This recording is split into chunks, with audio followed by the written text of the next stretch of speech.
Ladies and gentlemen, up in the 585, we have Heather the Wolfpack Smith today.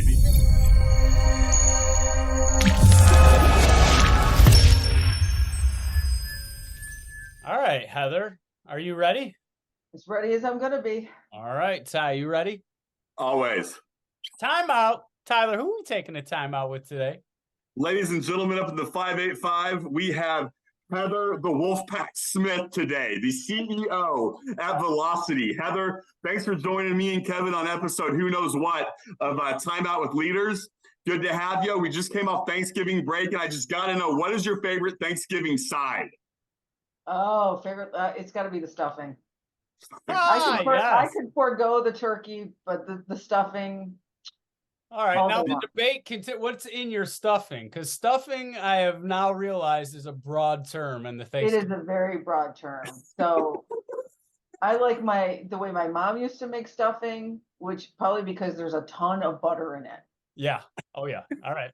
Sold. Right. Bread, sage, and butter. Little onion is. Oh, see, all right, basic. See, I go to my wife's. I'm not gonna. Now they don't listen to the show. I'm pretty sure, but if they do, that's okay too. But they put sausage in it, and it's good. But I like the traditional stuffing, like you're saying right now. Lots of butter, simple breadcrumbs. Yes. Yeah, just don't overcomplicate it, right? Correct. Oh, all right. Well, that's good. At least you didn't pick the cranberry sauce. I didn't know where to pick that. No, we actually in our family we have this debate over the cranberry sauce. Some bring the can just to kind of irritate the people that it has to be the fresh, right? So you can see the line around from the can. Yeah. Yeah. It's always the debate in our family. Do you actually make it? And I'm always like, one or two people eat it out of everybody. So right. I go through the trouble. All right. Well, Heather, I know you got a decent drive out to the office, out to the Velocitii when you're driving. And you got to pick up that one tune. You're going in for the first big meeting of the day. What's the one tune that you listen to that really gets you, I guess, in the zone? Oh, it's a great question. I would say my go-to is Everything's Gonna Be All Right, Kenny Chesney. That's one of those, like, when you're having a bad day, it can pick you up. And when you're having a great day, it can make it even better. Yeah, absolutely. That's like Margaritaville for me with that's a good one. Margaritaville, yeah. The imagery of your feet in the sand. That's all I need. That's got a good little tune to it. Okay, well, Heather, what I wanted to know was off the high dive, right? We ask every CEO this. High dive at the Webster Pool, where it's a place worth living. Are you coming off the high dive in a cannonball, pencil, or a swan dive? Oh, okay. I would say cannonball. Oh yeah. We're like 90 out of 90. CEOs only do cannonballs. All right. You guys are stickers and movers. Like to hear that. We have no dives. We want to make a big splash. That's what it is. Yeah, exactly. I absolutely love it. Heather, what's one quote you would put on 390 or 490, maybe in the can of worms area, that everybody would have to drive by to and from work? What would be that one quote that you would put on one of those billboards? Well, I actually have a quote in my office, and I won't be able to in my Medina office. I won't be able to quote specifically, but the end of it is, the way you leave people and you make them feel is your trademark. Oh yeah, I love that. And I would say that that's something that I lived by my entire life. I didn't know there was a quote about it until a couple of years ago, but that really resonates with me. Absolutely. And I'm going to ask a crazy off the cuff question, because I think it's in the same, that's kind of how I think why Tyler and I get along, right? It's how you make somebody else feel. You have really no idea on how they'll take that. I was talking about the women's empowerment event that you did. I mean, that one message that you shared or anybody else shared that was the one thing they needed to hear. You have no idea how you changed their trajectory. I have this distorted view because I lost a buddy at 27, but I said, I want my funeral packed. I don't want people to not want to come and see me ultimately. And I don't know if it was that end view that gave me, like, how do I help one person or how do I help others and expect nothing in return? Yeah. But what is it for you? What motivates you to really give without expectation? Because I think that's true leadership, and we're starting to see it more and more. When you can intentionally give somebody something that they need or want, or they can't even envision for themselves, but ultimately you expect nothing in return. I would have to give my parents credit for that. I think that's the way that we were brought up. It was never a discussion of, okay, if you think you deserve a raise, go in and ask for it. It's show up, work hard, give it 200%, and the world's going to give back to you what you deserve, right? And I think that my parents also modeled the way that they dealt with people. And I think I shared this on the panel a couple weeks ago. You know, I remember speaking at my mom's funeral. One of the things that I said about her is that without exception, she treated everyone with the same level of respect. Absolutely. Whether they were the valet driver at the restaurant or someone that she's been friends with for 40 years. And everyone spoke the same way about her. And I think that that just kind of modeled how myself, my brother, and my sister were brought up, and how we interface with other people. We want people. For me, it's so gratifying to have a conversation with someone and see a light bulb turn on. Yes. Or they walk out a little more self-confident than they walked in, and they feel like they can take on the world. That's gratifying to me. Absolutely. It's interesting you bring up kind of the nurturing side of it too, is like that is a part of us, right? And that's kind of what I saw. I always saw my dad open doors. My dad is like the most giving, doing person and expects nothing in return. And you see that done enough. And I think maybe that's missing with a lot of people. I'm excited by people wanting to give back and volunteer again and donate that stuff I was always doing because I wasn't getting it from my day job. Ultimately, that's really, really cool, Heather. Thanks for sharing that. I think the other thing is, I had some really bad bosses, right? But I had the ability to learn from them what I didn't want to be. Yeah. You know, I remember working for someone when I was in my first real management role, and it was a customer service center, and he walked out and in front of all of the agents was talking to someone else and said any monkey could do this job. I've heard it. I've heard that. Yep. My job that day became never to let him out on the floor. Yeah. I kept him away from the employees because clearly he didn't see the value in what these people were contributing, and it was just going to be demoralizing to them. But being able to recognize what you don't want to become, I think, is equally important as recognizing what you do want to become.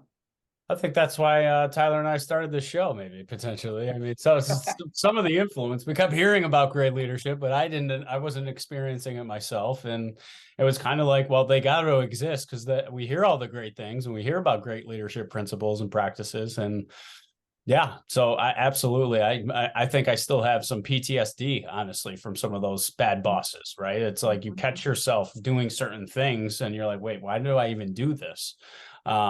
But it's and that's why I think a lot of us maybe second guess ourselves. We talked about it again on the panel about that imposter syndrome. That's something that I think if you work for somebody that is constantly compressing you to enrich themselves, it's you don't really know what you're good at or what your gifts are, what your strengths are, because that's the potential that they're afraid of, I guess, in that position ultimately. I've experienced it. I know you shared a little bit about it. Ty, what do you got? A lot, man. I got a lot over here. But yeah, I was just two things. You know, I was thinking about getting a bellyache on what I didn't want to be. You know, that was painted very large for me in a few places. You know, which I guess it did help. And then talking about treating people right, I think that's the key to business. You know, if you teach your kids just to be good to people from day one, it's not going to be hard for them. I don't think, if they don't have any bridges burned and they have mega connections. You know, I wish someone would have told me that. You know, kind of growing up that this is what it's about. But Heather, I wanted to ask you. You know, before you were a Wolfpack member at the North Carolina University, North Carolina State, that is. Yeah. Who was Heather Smith? Who were you before college? Oh, I was a geeky teenager who didn't know what I wanted to do when I grew up. All right. And I guess when did you get the hint that you were going to be a SVP to CEO? Like when did that trajectory start? Well, I would say it was, when I was at Unisys, I joined there as a customer service rep right out of college and didn't really know what I wanted to do. And um, I knew based on the way that our parents brought us up that, work hard and always work, I guess, present yourself for the next job in your current job, right? Um, and I remember my first promotion was to a trainer job. And I actually in college, I avoided any class that required public speaking. Like I would read the syllabus of the class, like, okay, if I have to do a speech, I'm not taking that class. I was definitely afraid of that. But I realized if I was going to have progress, I needed to get over that. So I applied for a trainer position. Well, 90% of that job is getting up in front of people, right? So, and I guess that was probably a big turning point for me because I got the job, and I had to get over that fear. But I think it was early in my career that I realized, okay, I can do what I set my mind to, but you have to treat people right along the way, right? So that you have people that will support you and advocate for you. And I think I shared this at the panel, Kevin, at the end, is that, I'm also a firm believer that if you set your sights on something, when the job opens up, it's kind of too late. You need to make sure that the people that can help get you there and help you do the development are aware that that's What you what want. you aspire to do, Yeah. before that role opens up, so it doesn't come as a big surprise. Yeah. And I think I agree with that, but I would say most people follow our traditional paths, Heather, where it's like I was of the belief that my performance should speak for itself, right? You show up on time, you're never late. Tyler talks about when he worked for a company in Rochester and he would beat the CEO in and leave at the same time the CEO was leaving, and the CEO never said anything, right? And it's like you do those behaviors and you know the value that you're bringing to an organization, but yet the individuals above you don't, seemingly. But everybody else around you and below sees that value and sees you as a leader, but above they do not. And it like, what does it take, I guess? Where is it the wrong culture? Is it the wrong fit? I think you talked about this before. How do you get around that? How do you get around so you can still give yourself exposure to others so you can still voice? Because I know a lot of people have these conversations with their managers, right?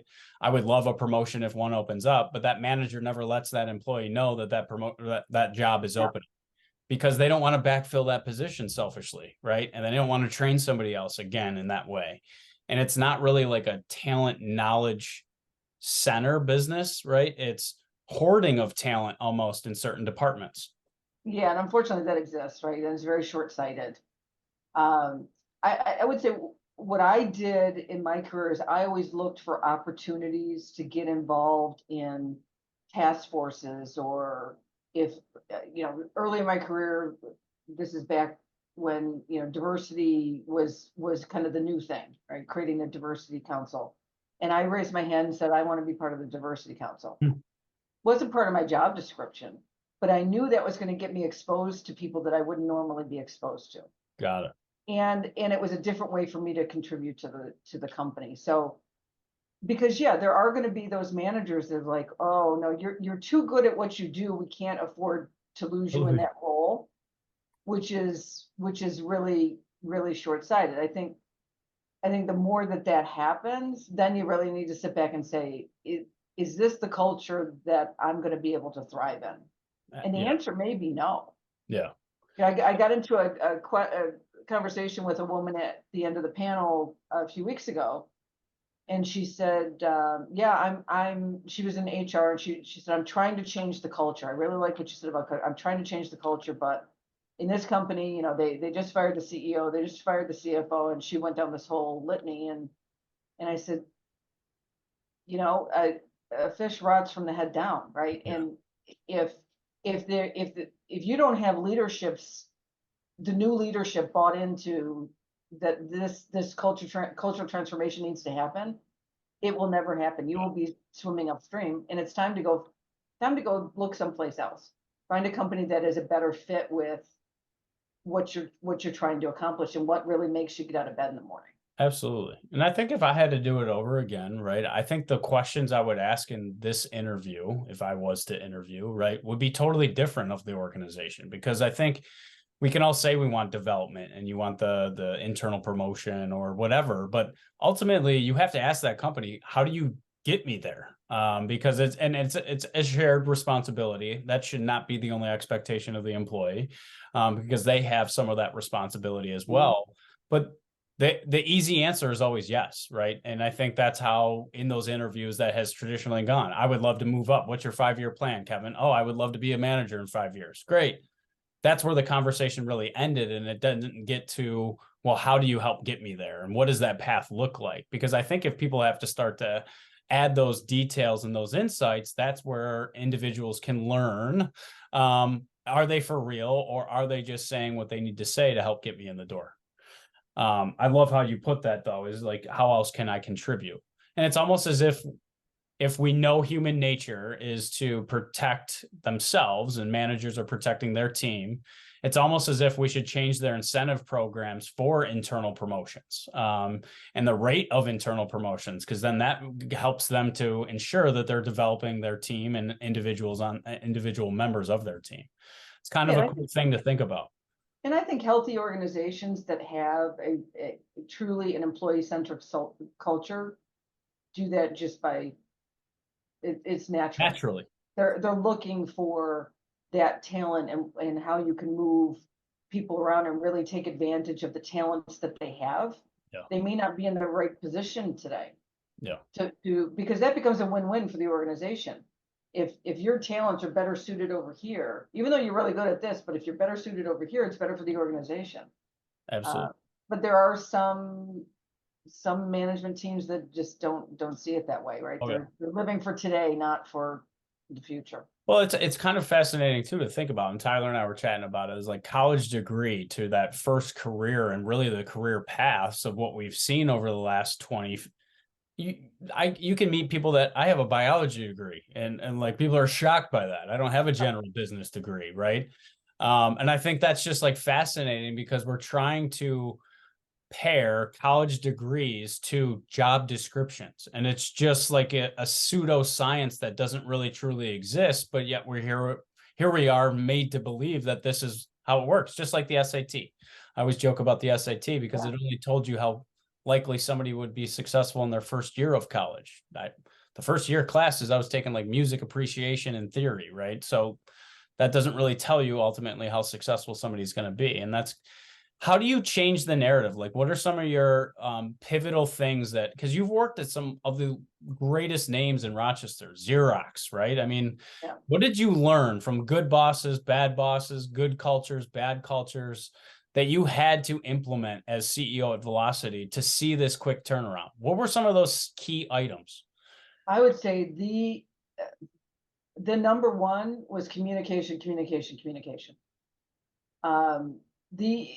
I walked into an organization that really they didn't know what was going on with the company. They didn't trust that what they were being told was the whole story, because of what had kind of happened prior to me joining. And trust, in that situation, when you walk into that kind of situation, trust is an earned thing, right? And it takes time. So they had to see that if I say X is going to happen. Yeah. If I say this is where we're headed in the next 3 months, we need to prove that's where we're headed in the next 3 months. And the more it can happen relatively quickly, but the more that they see, wow, okay, what you see is what you get, then they start to trust. We had to open up the lines of communication so it was two-way. So we started off with one way, where we needed to tell people what was going on with the company, and we had to be much more transparent about job openings because there was a lot of favoritism going on. So that we were posting every job opening. Everyone had an opportunity to apply. And then we had to evolve into how do we get more information from our frontline employees? Because they know, they're living it and breathing it. They know where the skeletons are. So we created, in Microsoft Viva Engage, we used to be called the suggestion box, right? Every company has a suggestion box. Yeah. How many suggestions you get? Like one every 3 years. Some have cobwebs on them, but yeah. Right. We made a simple change, and we changed it to what's on your mind. I love that. And it's a jot form. They can go in and say, okay, 100% of them come to me, or I want this also to go to my direct manager, or is it a suggestion? Is it a complaint? Is it a concern? They could do it anonymously. They can put their name on it. Now, we encourage them to put their name on it because 9 times out of 10, when they don't, they put something out there and there's follow-on questions and we don't know who to go to. Yeah. And then it just creates a little bit more challenge. But once we changed it to what's on your mind and gave them the ability to kind of categorize what they were bringing forward, we started getting these every week. And it was everything from, hey, Heather, are you aware that this is going on in this particular area? Or I have a suggestion for this. I mean, one of the easiest, quick suggestions was, hey, for those of us that work in the office, can we get a cell phone charging station in the break room? Oh, yeah. That was the first suggestion that came in. 5 minutes later, I was on Amazon. I ordered a charging station. It was there the next day. I went back to the employee saying, go charge your phone. Yeah. So it was that immediate. And you closing that communication, because so many companies do that, right? They'll do the engagement study. They'll do all this work. They'll even make changes. They'll put new trash bins in the recycling area. But they never tell these people that these changes came from their feedback. So that they almost miss that return on investment. I hate to say that, but it is. Because it's, hey, you told us to do this, we did it. And so many people failed to close that communication loop, like you said, because that's really why you started getting more weekly. It's like, oh, they're actually doing something with this. So now it's not like the other company I used to work for where they didn't do anything with it. They're actually interested and motivated to empower, encourage, and enable my success by clearing the way on some of these basic, simple, we've heard of it as like just a keypad into the break room, so I don't have to walk around the building. It's just like, oh my God, why have it's like simple things, like you said. And there's some, and part of the messaging is I'm not going to think of everything. Correct. There are things that are getting in your way today that I don't know about, but if I know about it, I can do something about it. Absolutely. And part of that too is trying to give an avenue for that kind of information so that we don't have it festering. Yeah. You don't have employees talking to employees about, oh, can you believe this? Because they're talking to someone that can't fix the problem. Absolutely. So I could just imagine what those employees would say. It's like, I put it in the suggestion box to get a charging station. And on Amazon, they're $20. Can you believe that they won't get us a $20? And then all of a sudden it's, you don't care about them and they're so cheap, and you lose almost that snowball effect of negativity. Absolutely. Yeah, absolutely. So I think, the long answer to your question, but I think communication was the first thing we had to fix. Absolutely. And I can see it with being vulnerable to rebuild the trust, but once the trust was rebuilt through action, that made it feel more like a team. I'm sure during some of those darker days, it felt like an individual sport internally, just because of some of that favoritism. Yeah. Absolutely. Yeah. Ty, obviously I could talk to Heather all day, but I know you got some questions.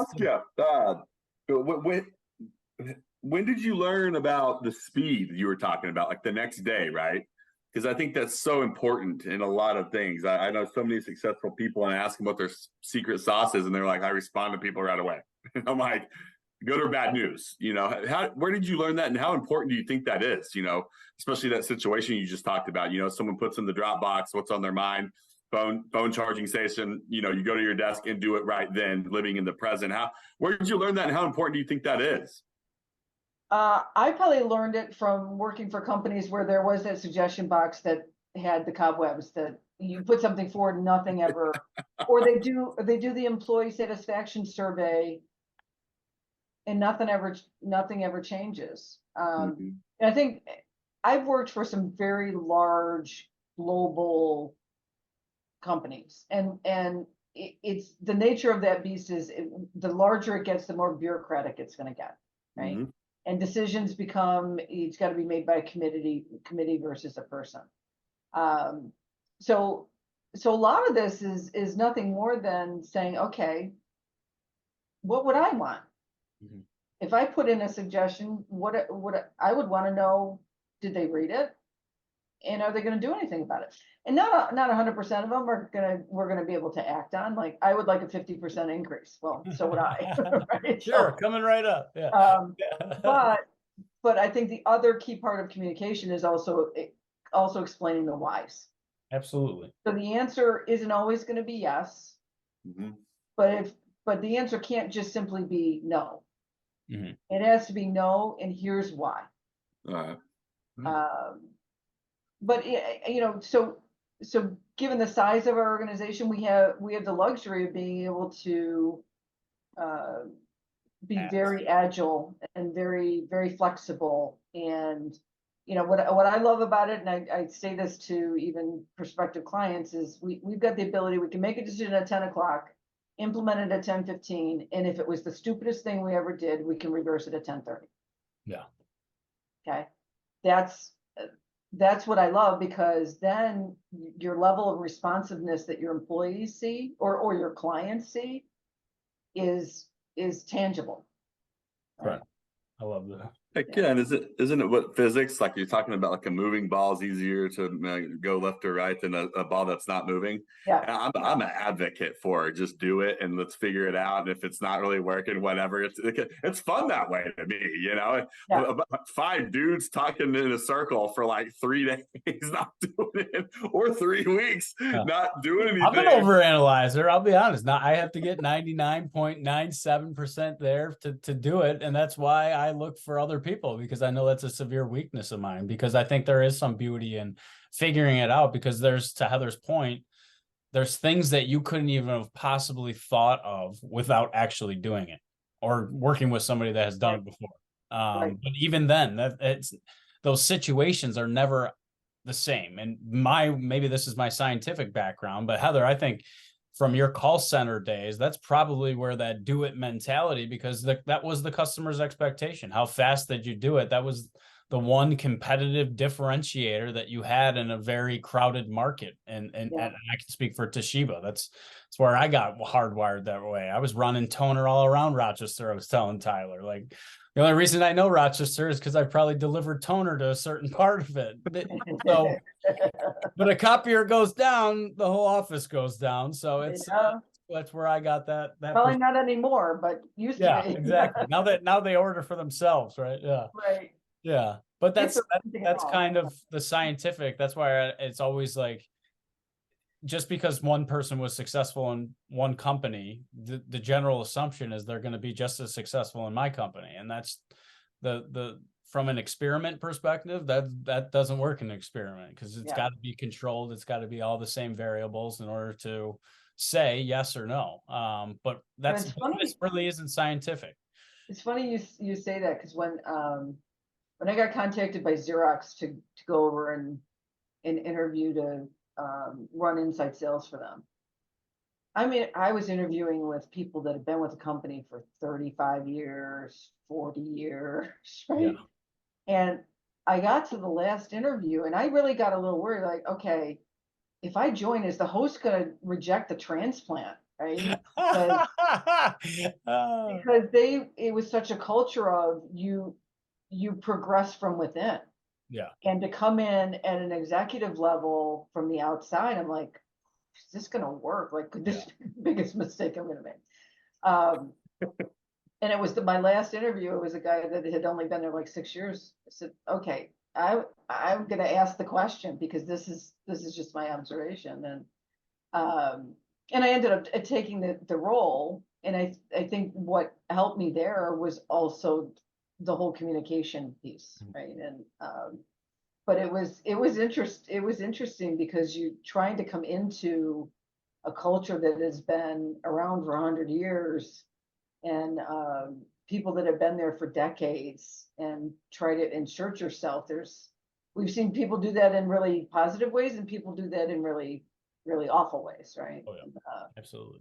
And, Yeah. and do you feel like communication, right? And I say I probably learned some of these skills when I was a waiter or a bartender, or when my mom always made me talk to somebody as a kid. Like, she never let me not talk to somebody if we saw them in a public place. But great communication is the essence of the ease of communication, right, with the individual that you're speaking to.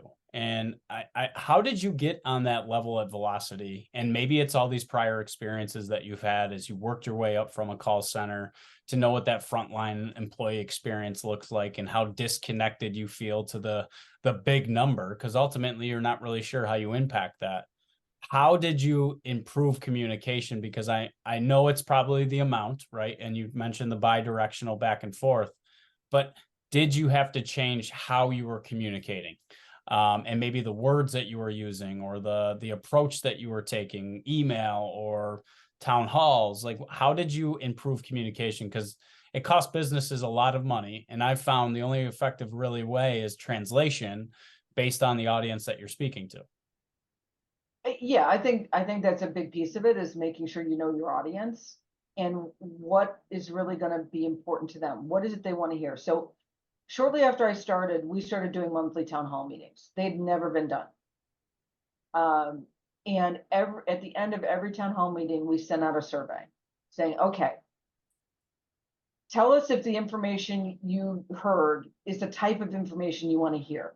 And if not, what do you want to hear about?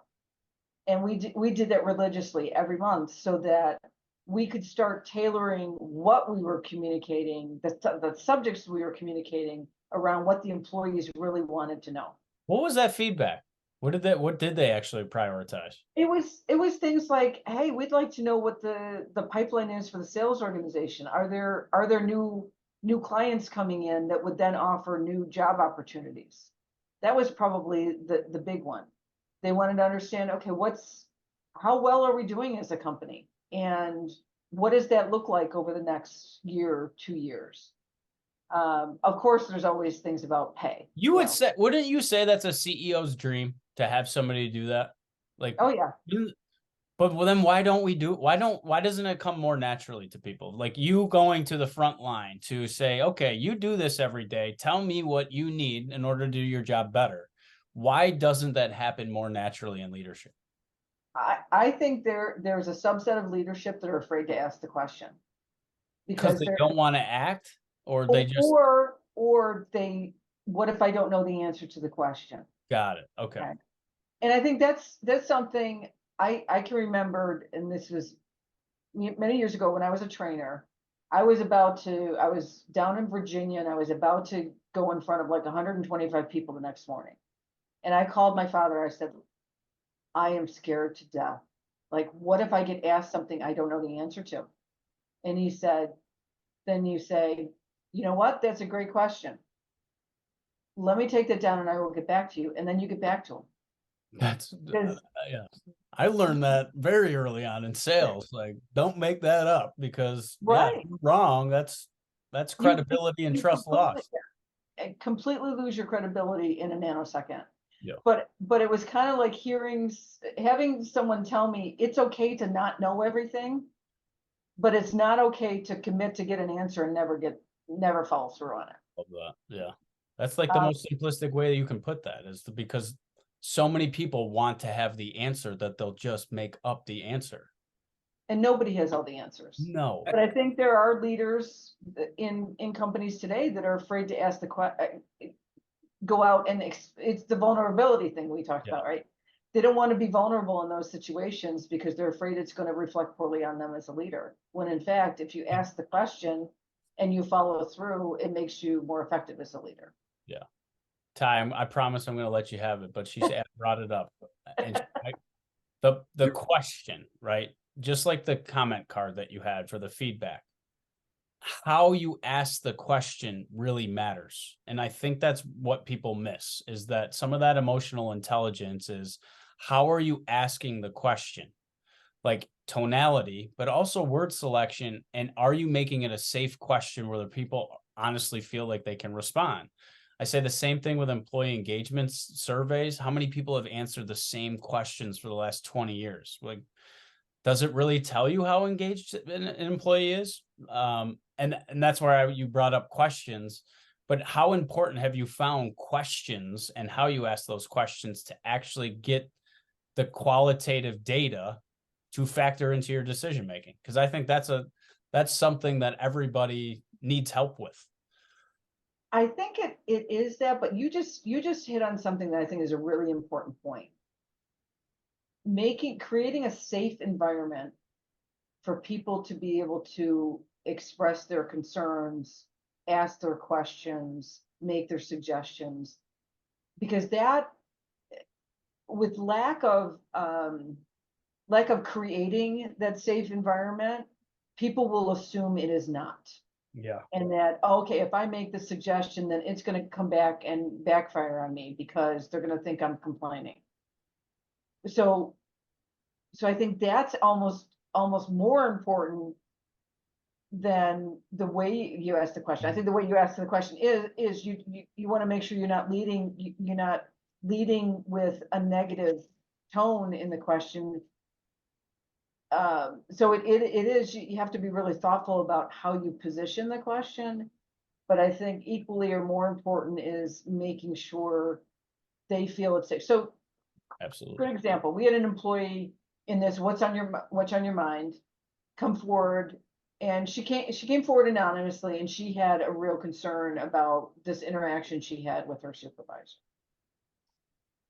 I could kind of figure out, based on what was said in what she submitted, kind of narrowed it down to who I thought it was, right?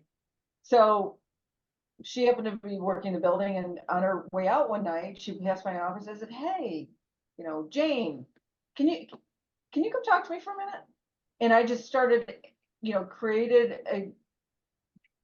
tried to create a very safe environment to say, "Hey, this is what I'm trying to accomplish. Mm-hmm. And I need to be able to fix this. This is something that came in today. Can you shed any more light on this? I don't know if it came in from you or one of your peers, but can you give me any specifics?" And that employee sat down with me for 20-25 minutes and just talked about kind of what led to why she had submitted. And she admitted that she had submitted it. But it gave me the context to be able to actually go address the issue. But I think more importantly, she walked out of that interchange with, okay, it was a safe environment. I was able to express something that's been bothering me for months. And I trust that she's got my back. Heather's gonna go do something about that. So I think that safety is so important. But I creating the safe space, absolutely. But then you stating your intention, it reminds me of this book that I'm reading, Angela. It's actually The Office, and Michael Scott, after all of his ideas that he tries within this child's book, he ultimately turns back to the class and say, "I want to be the world's best line leader. How do we do that?" And it's asking for help, and it's being vulnerable in that moment to ask for help, because it's ultimately saying, "I value your feedback and your insights and your experiences." And you sharing that story just brought me right back to that book. And it's just so funny because we have the answers. We're just not listening, or we're not asking the right questions, or we haven't created the right environment to ask those questions, to your point. All right, Ty, I promised. No, I was just going to add that, there's something attractive to not knowing everything. I think, when you come out and do it, it feels so good. And when you see people do it, it's kind of like, good, thank goodness. Like, have you ever hung out with someone who knows everything? It's like, it's exhausting. Have you ever fact check those people in real time ever before? Yeah, I would love to. It definitely humanizes you with your organization, right? And I can't remember if I shared this on the panel, but this was first manager job, and they did a 360-degree survey on everybody in management. So it's the first time I'm getting my peers, my bosses, my direct reports, right? And I get the results back. And of course, the tendency is always look at what the negative stuff was, right? That's human nature. And to something you said, Kevin, what I did is I ended up summarizing the feedback, and I sat down with my direct reports and said, this is what you guys told me. This is the good. This is the not so good. Well, you know, I want to talk through all of this to understand how do these things manifest themselves, so I can either continue doing the good or stop doing the bad. Mm-hmm. And one of the things I learned is that, you know, this is, I'm going to date myself, but this is back when we actually got mail in the mail, right? I just mailed something to Tyler. Yeah. So I would be in my office and going through, you know, doing all this stuff and going through the mail, and someone come in and ask me a question, and I thought I was Superwoman. I could do all this stuff at the same time while I'm answering your question, and I would answer your question. Well, when I got my survey back and we sat down and had this meeting, they said, you know what?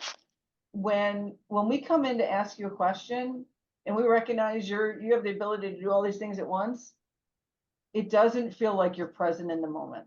Mm-hmm. And it doesn't feel like what we're talking to you about is important.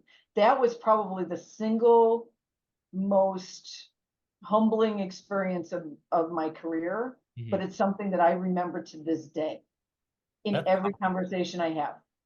So that somebody comes in to talk to me, you know, the computer goes off, drop everything. I drop everything, and they have my undivided attention, because they need to feel like what they have to say is the most important thing I have to listen to.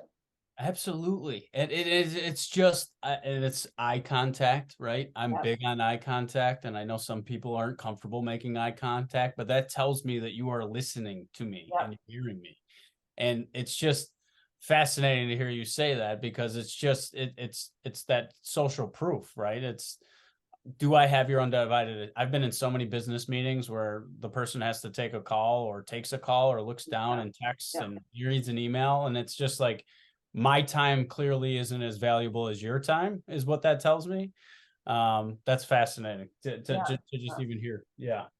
Now, one thing I did want to say too, is you said like humanizes as a CEO. So I started going down this mindset. Then does everybody that has typically chased a CEO position, they almost want to be superheroes or superhuman.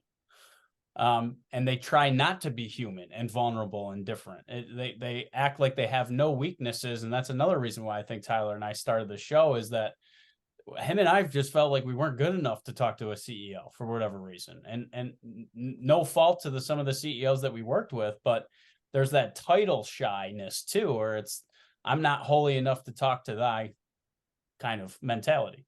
But that to me is a shame on the CEO, not a shame on you, right? If the CEO isn't going to create that environment where, you know, Tyler, you're passing the CEO in the parking lot at the end of the day, and you can have, hey, you know, have a great weekend. What are you doing? Then that's the CEO's responsibility to make that a comfortable situation. Exactly. There you go. Yeah. Absolutely. And well, Heather, I was going to ask you, so where do you, I guess, see yourself, I don't know, 10 years down the road? 10 years down the road, I'm going to be retired on a beach somewhere. What beach? I don't know. I'm going to have a lake house or an ocean house somewhere. Somewhere near the water. Somewhere where the snow starts flying here. And I can skedaddle down there. Yes. Wow. Yeah, I'm going to keep doing this. Yeah, what I tell everyone is I'm going to keep doing this until I stop having fun doing it. Mm-hmm. Absolutely. But I get up every day, and I'm still having a lot of fun doing this. So. Right. And I guess what are you working on right now in life? Like to get better? I assume you don't really settle much. What's the biggest challenge you have going on right now that you're overcoming? Well, in our business, so our business is we do we do customer service for other companies, right? We're an outsourcing company.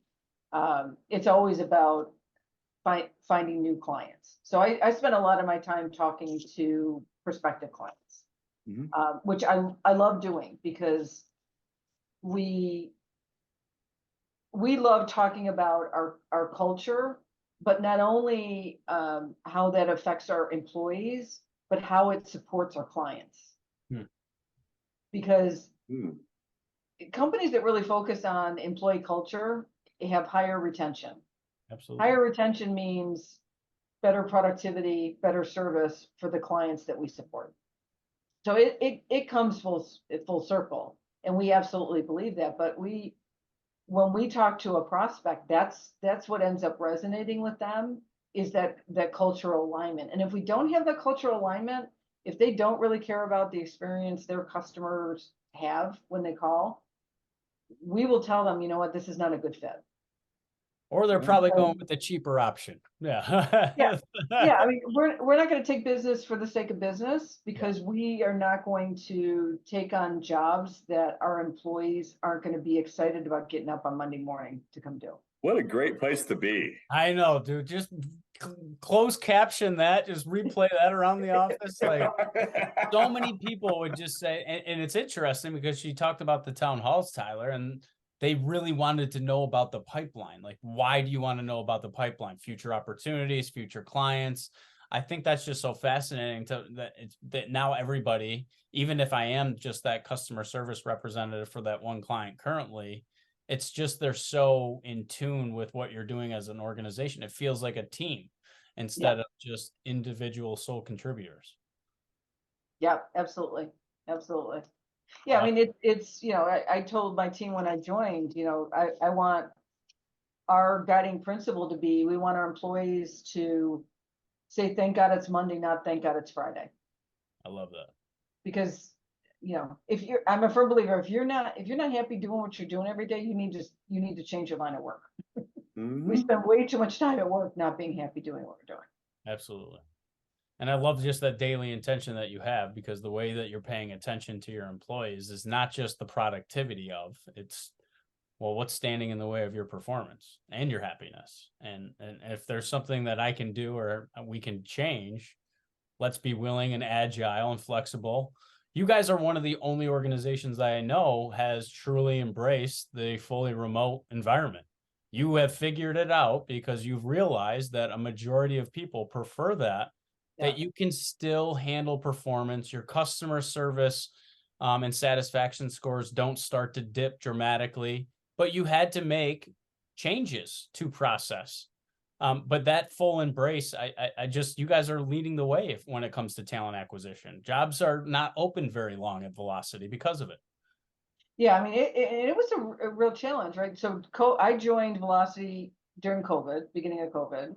Then COVID started waning, so we brought everyone back to the office, and then it spiked again. We sent everyone home, and then we sat down around a table and said, okay, why are we doing this?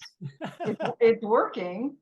I think the biggest thing that we had to solve was, how do we make sure that our at-home employees feel as engaged from their home office as they would if they were coming into the office? And that was really the big challenge, because we want them to feel like they are part of a team. They're not sitting out on an island. Yeah. And I would say from a recruiting standpoint, 99% of our candidates, that's the first thing they ask is this a remote position? So it's the reality of the post. You've just evolved quicker. Yeah, it's amazing to me looking at some of the companies and even some of our clients that are looking at pulling everybody back in the office. But I think we have to go back to that question that you said, why are we doing this? And I think some would come back to is, I just invested in this brand new building that nobody's coming back to. Exactly. And this is a sunken cost at this expense. So they're willing to go to the next level, like, consider that a wash, because I guarantee your turnover is probably going to be far more significant and costly than what they're paying on that particular office space. Exactly. Yeah, I love that you, coming from a Xerox, a very traditional place, right? broke the tradition because you realized that was what was required in order to evolve and succeed in the market. It's just, I'm fascinated to understand why you, myself, and Tyler are some of the few people, and I'm not even a CEO, that see that as really the way to evolve, but also stay relevant. And undoubtedly, your business is going to become more successful as more organizations realize, do I need customer service under my roof? Should I continue to hire for these people? Or since that's my highest area of turnover, is somebody better at it than we are? And those are the customers. Vulnerable to admit that they need help, right, Heather? At the end of the day. Well, and there are a lot of companies that are like, okay, if I can control it better if it's under right. But there are those that have realized, okay, you know what, we're really good at creating these widgets. Yeah. Maybe we're not so good at this. So let's go partner with somebody who's really good at that.